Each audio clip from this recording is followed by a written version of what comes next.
बसलेत का जंगलात जाऊन योगी आहेत कधी?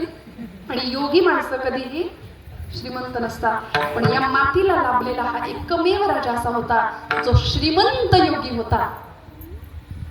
सामर्थ्यवंत, वरदवंत, नीतिवंत, कीर्तिवंत, किती विशेषण सांगावी समर्थांनी त्यांच्याविषयी. आणि छत्रपती संभाजीराजांना समर्थ सांगतात की राजे तुमचे पिता कोण होते याचा विचार करा, याहून करावे विशेष तरीच म्हणवावे पुरुष. आणि पुरुषार्थाची सगळी लक्षणं छत्रपती संभाजी महाराजांमध्ये आपण पाहतो. 9 वर्ष 9 महिने शत्रूला सळो की पळो करून टाकणारा हा निर्धार होता. ही स्वराज्याची निष्ठा होती. ज्येष्ठ शुद्ध द्वादशीचा म्हणजे 14 मेचा त्यांचा जन्म आणि 11 मार्च तारखेनुसार 1689 आणि म्हणजे आताची येणारी फाल्गुन अमावस्येचा दिवस हा त्यांचा बलिदान दिवस. एवढ्या कमी कालावधीमध्ये 32 वर्षाचं उडपुरं आयुष्य, पण मृत्यूला निधड्या छातीने रक्ताच्या चिळकांड्या इंद्रायणी भीमेच्या संगमामध्ये उडतात. कितीतरी आमिष दाखवली होती औरंगजेबाने, कितीतरी. जे बाळ 2 वर्षाचा असताना आईच्या सुखाला पोरकं होतं, सईबाई निघून जातात. अफजल खान मोहिमेवर राजे निघत असताना 2 वर्षाच्या संभाजीराजांना पोरकं करून सईबाई आईसाहेब निघून जातात. कापूरहोळच्या धाराऊ आईंची योजना केली जाते दुधासाठी. कुणाच्या वाटेला इतका वनवास येतो मला सांगा? ज्या सईबाईंनी छत्रपती शिवाजीराजांना जाताना सांगावं, राजे तुम्ही निघालात पण परत आलात तर कदाचित आम्ही नसू, पण एक गोष्ट तुम्हाला जाताना नक्की सांगू, तुम्हाला जिंकून आल्यानंतर औक्षण करायला मी नसेन, पण मी नसताना सुद्धा शंभू बाळाकडे लक्ष द्या. सईबाई आईसाहेब सांगतात, राजे उद्या भविष्यामध्ये माझ्या बाळाच्या बाबतीत कुठलाही निर्णय घेताना, कुठलीही क्रिया करताना कायम लक्षात ठेवा, तुम्हाला आई आहे, याला आई नसणार आहे, याला आई नाहीये. दुसऱ्या वर्षी मातृछत्र हरपतं. आजीच्या सहवासामध्ये हे लेकरू लहानच मोठं होतं.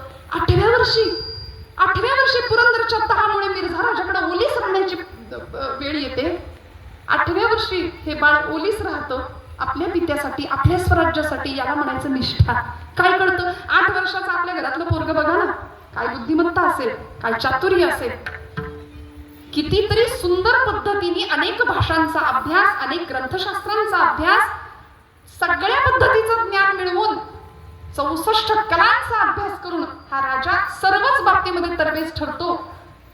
आग्र्याची कैद, अत्यंत लहान वयामध्ये आग्र्यामध्ये राहावं लागलं. एवढंच नाही, एखाद्याच्या वाट्याला नशिबाला काय काय यावं. दग्धम दग्धम पुनरपि पुनः कांचनम पीतवर्णम असं शास्त्रकार म्हणतात. सोनं असतं ना, सोनं भट्टीत जितकं तापू तितकं ते झळाळतं. आज माझ्या या धाकल्या धन्यांकडे पाहिलं की ऊर अभिमानाने आपला का भरून येतो, काळीच का पिळवटून निघतं, कारण ते खरं सुवर्ण होतं. ते इतकं तापलं भट्टीत, इतकं तापवलं गेलं की त्याचं सुवर्णत्व आज सगळ्या जगाला चमकून सोडतंय. सगळ्या जगाला आज झळाळून टाकण्याची ताकद त्या व्यक्तिमत्वामध्ये आहे ना. जितकं सोनं तापलं जातं तितकं ते ताकदशील होतं किंवा तितकं ते चकाकतं ना. तसं माझ्या संभाजीराजांचं चरित्र आहे. ज्यावेळी आग्र्याच्या कैदेमध्ये राजे सुटले, संभाजीराजांना मागे ठेवलं मथुरेमध्ये, पण संभाजीराजे जिवंत आहेत हे औरंगजेबाला कळता कामा नये. त्यांचा शोध थांबावा म्हणून स्वराज्याच्या छत्रपतींनी, शिवाजीराजांनी आपल्याच पोराचं श्राद्ध घातलं रायगडावरती. जिवंत पोराचं श्राद्ध घातलं. काय असेल निर्धार, काय असेल ताकद मनाची, कल्पना करा ना आपण. आणि याच माझ्या राजाच्या वाट्याला ज्यावेळी फितुरीचा स्पर्श होतो, ज्यावेळी फितुरीला सामोरं जावं लागतं ना, त्यावेळी औरंगजेबाच्या कैदेमध्ये 9 वर्ष 9 महिने शत्रूला सळो की पळू करून ठेवणारा माझा राजा, 40 काय 100 माणसांना आवरत नव्हता असं प्रचंड धिप्पाड देहयष्टी असलेल्या माझ्या राजाची, सूर्यगोलासारखा लालबुंद असा तेजस्वी चमकणारा माझा राजा अनेकांनी कैद केलं. साखळ दंडांनी जखडावं. संगमेश्वर ते वडोदरापूर एवढं अंतर कापत, पूर्वीचा काळ चालत प्रवास, किती दिवस लागले असतील आपण कल्पना करा. एवढ्या सगळ्या प्रवासामध्ये स्वराज्यातल्या लोकांच्या निष्ठा कुठं गेल्या होत्या? राजे संगमेश्वरावरून इथं येईपर्यंत आमची माणसं काय करत होती हा प्रश्न कधी कधी पडतो. इतक्या निष्ठा आमच्या खरंच गुळगुळीत झाल्या.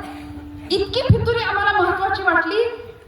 वितभर जमिनीच्या तुकड्यासाठी स्वराज्याचा राजा परक्यांच्या स्वाधीन आमच्या लोकांनी केला.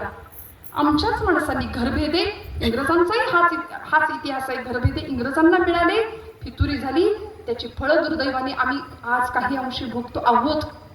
अनेकांनाही न आवडणारा माझा राजा शत्रूच्या कैदेत सापडला, उंटावरनं मिरवणूक झाली. श्रोते हो, हा प्रसंग